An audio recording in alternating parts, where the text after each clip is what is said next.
Hello guys, तो कैसे हैं आप लोग। आज हम बात करेंगे रमा आयुर्वेदिक मेडिकल कॉलेज के बारे में, जो कि कानपुर में है। इसके बारे में सारी चीज़ें डिटेल में हम देखेंगे। एडमिशन प्रोसेस, कोर्स के फ़ी स्ट्रक्चर के बारे में, लेटेस्ट जो फ़ी स्ट्रक्चर अभी साइट पे जो अपलोड किया गया है वो हम देखेंगे 26 का फ़ी स्ट्रक्चर, और एक्सपेक्टेड कट ऑफ देखेंगे पिछले ईयर का। उससे अंदाज़ा लग जाएगा कि इस साल का कट ऑफ क्या जाने वाला है और कितने इंटेक है। सारी चीज़ें डिटेल्स वे में हम रमा आयुर्वेदिक मेडिकल कॉलेज का देखेंगे हम।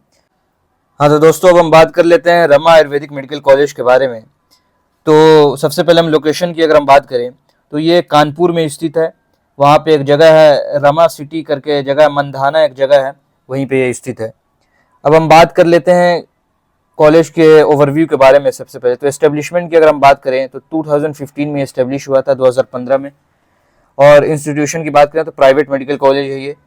एफिलिएशन की अगर हम बात करें तो महायोगी गुरु गोरखनाथ यूनिवर्सिटी से गोरखपुर में जो स्थित है उससे एफिलिएटेड है। मैक्सिमम यूपी के जो कॉलेजेस हैं वो इसी यूनिवर्सिटी से एफिलिएटेड है। अप्रूवल की बात करें तो national council of Indian system of medicine NCISM से ये अप्रूव्ड है। और कैंपस साइज़ की अगर हम बात करें तो 25 एकड़ में अच्छा खासा बड़ा कैंपस है। अगर हम ऑफिशियल ये वेबसाइट, अगर कोई भी आपको डाउट होगा तो यहाँ से जाकर आप देख सकते हैं। अगर सीट इंटेक की अगर हम बात कर लें कि इस कॉलेज में कितना सीट इंटेक है, क्योंकि ये भी जानना ज़रूरी है, तो 100 सीट का इंटेक है।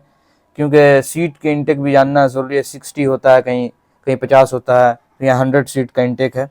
ये अच्छी चीज़ है। कोर्स के ड्यूरेशन की अगर हम बात करें तो आपको पता है कि 5.5 ईयर का ये कोर्स का ड्यूरेशन है। 4.5 ईयर आपको आपका ये ट्यूशन है और 1 ईयर का आपका इंटर्नशिप है। अब हम बात कर लेते हैं फ़ी स्ट्रक्चर के बारे में कि वहाँ का फ़ी स्ट्रक्चर क्या है। तो अभी देखिए, जो फ़ी स्ट्रक्चर मैं लाया हूँ, चाहे हॉस्टल का हो या जो भी हो, मैंने ऑफिशियल साइट से निकाला है। आपका फ़ी स्ट्रक्चर, हॉस्टल के फ़ी स्ट्रक्चर में आपको वेरी देखने को मिल सकता है। क्योंकि क्या होता है कि हॉस्टल आपको डिपेंड करेगा, AC, non AC, 2 seater, 3 seater, 6 seater, वो आप पे डिपेंड करता है। इसलिए उसमें देखने को आपको वेरी कर सकता है थोड़ा। तो सबसे पहले ट्यूशन फ़ी की अगर हम बात करेंगे तो 2,36,500, 2,36,500 रुपये आपको पर एनम हर साल आपको जमा करना है। देखिए, एक बात समझ लें कि जो कोर्स आपका जो है, जो डिज़ाइन किया गया है, 4.5 ईयर का जो कोर्स है, 1 साल का इंटर्नशिप अलग है। तो ये 4.5 ईयर का जो है, इसके अंदर 3 प्रॉफ होगा। ईयर वाला प्रॉफ नहीं होगा, 1.5 ईयर का ये प्रॉफ होगा। 1.5 साल का एक प्रॉफ होता है, यानी 18 महीने का एक प्रॉफ होगा। लेकिन जो ट्यूशन फी जमा करना है, बहुत से स्टूडेंट को समझ में नहीं आता है कि जो ट्यूशन फी दे रहे हैं वो एक प्रॉफ का नहीं देना है, ईयर वाइज देना है। ट्यूशन फी आप जो देंगे 4.5 साल का आप ट्यूशन फी देंगे, यानी ईयर वाइज 1-1 साल करके देंगे आप। तो ये फी जो है साल ईयर वाइज है। इस बात को समझ लेंगे, क्लियर कर लेंगे, बहुत से स्टूडेंट को डाउट होता है इसमें। अब हम बात कर लेते हैं हॉस्टल के बारे में। तो हॉस्टल में अगर AC की अगर हम बात करेंगे तो AC रूम अगर आप लेंगे, AC में 2 सीटर रूम है, अटैच्ड वॉशरूम है। तो इसकी अगर हम बात करेंगे तो 1,40,000, 1,40,000 रुपये पर एनम हर साल आपको देना है। इसके अंदर इंक्लूड है, आपका फूड भी इंक्लूड है, सारी चीज़ें इंक्लूड है इसके अंदर।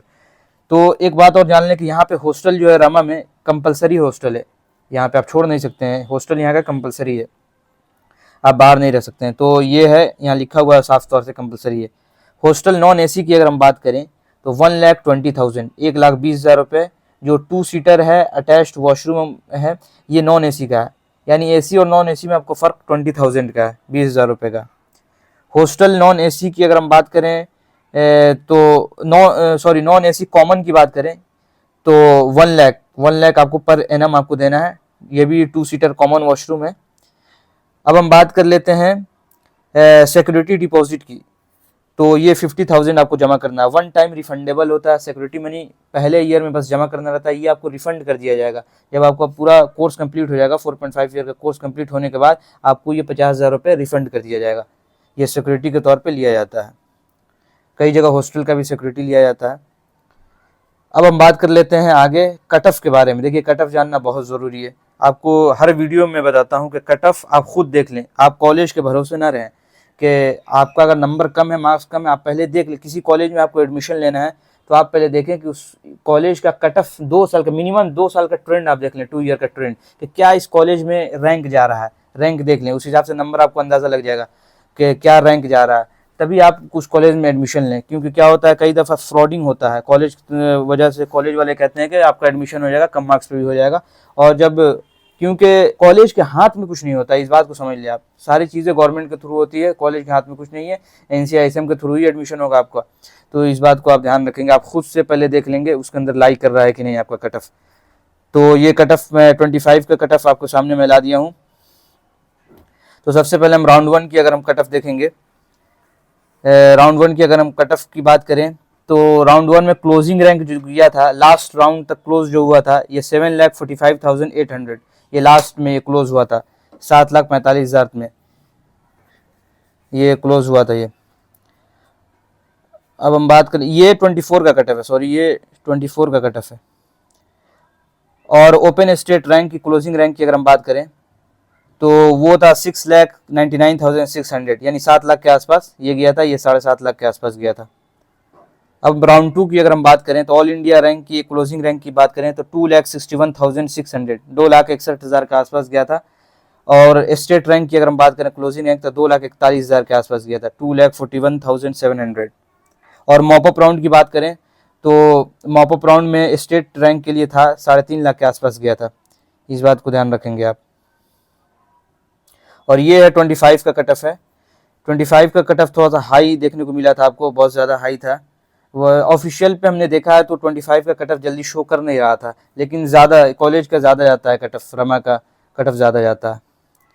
यानी कि आप अंदाज़ा आपको लग गया, अगर 24 का कट ऑफ देखें तो आपका अगर 7 लाख के अंदर में है, 7 लाख के अंदर में आपका रैंक लाई कर रहा है, तो आप समझ लें कि इस कॉलेज में आप एडमिशन के लिए एलिजिबल हैं। 6 लाख 7 लाख के बीच में तो आप सेफ में हैं। अब हम कैंपस की इंफ्रास्ट्रक्चर और फैसिलिटीज़ की अगर हम बात कर लें तो ऑडिटोरियम मौजूद है वहाँ, लाइब्रेरी, बड़ा लाइब्रेरी है, नीट एंड क्लीन लाइब्रेरी मौजूद है, लेबोरेटरीज़ है, हॉस्टल हमने कहा बॉयज़ एंड गर्ल्स के लिए हॉस्टल, सेपरेट हॉस्टल है और कंपलसरी है हॉस्टल। और हॉस्पिटल, मेडिकल सारी चीज़ें हैं वहाँ, हॉस्पिटल अवेलेबल है। पेशेंट फ्लो भी ठीक ठाक है। देखिए आयुर्वेदा में क्या होता है, BMS में पेशेंट फ्लो होता नहीं है, ख़ासतौर से प्राइवेट कॉलेजेस में कहीं भी पेशेंट फ्लो नहीं होता। 20, 25, 30 यही पेशेंट फ्लो होगा। कोई कहता है कि 100 पेशेंट फ्लो है, 150 है, झूठ बोल रहा है। फिर क्योंकि पेशेंट फ्लो मैक्सिमम कॉलेजेस की बात करें, 90% कॉलेजेस प्राइवेट में पेशेंट फ्लो नहीं होता, क्योंकि कोई प्राइवेट में क्यों आएगा दिखाने जब गवर्नमेंट मौजूद है, तो ये भी मसला है। कैफेटेरिया मौजूद है, कैफ़े है अंदर, ब्लड बैंक है, एंटी रैगिंग कैंपस है ये अच्छी चीज़ है कि रैगिंग वहाँ पे फ्री है। ये कहने के लिए अब वहाँ जाने के बाद पता चलेगा क्या है। ये पूरा एड्रेस आपको दे दिया हूँ, आप देख लेंगे। तो ये था पूरा रमा आयुर्वेदिक मेडिकल कॉलेज के बारे में डिटेल्स। अगर फिर भी आपको कोई डाउट हो, क्वेरी हो, तो मैं इंस्टा ID दे देता हूँ, आप आराम से DM कर सकते हैं आप, कोई भी क्वेरी हो तो। और अगर किसी और कॉलेज के बारे में अगर आपको जानकारी लेनी हो तो आप हमें कमेंट करके ज़रूर बता देंगे, ताकि उस पर भी वीडियो बनाने की मैं पूरी कोशिश करूँगा। वैसे मैंने यूपी के बहुत सारे कॉलेजेस पे BMS पे मैंने वीडियो बनाया है, आप जाके आप चेकआउट कर सकते हैं। यहीं पे वीडियो को ख़त्म करते हैं। Thank you.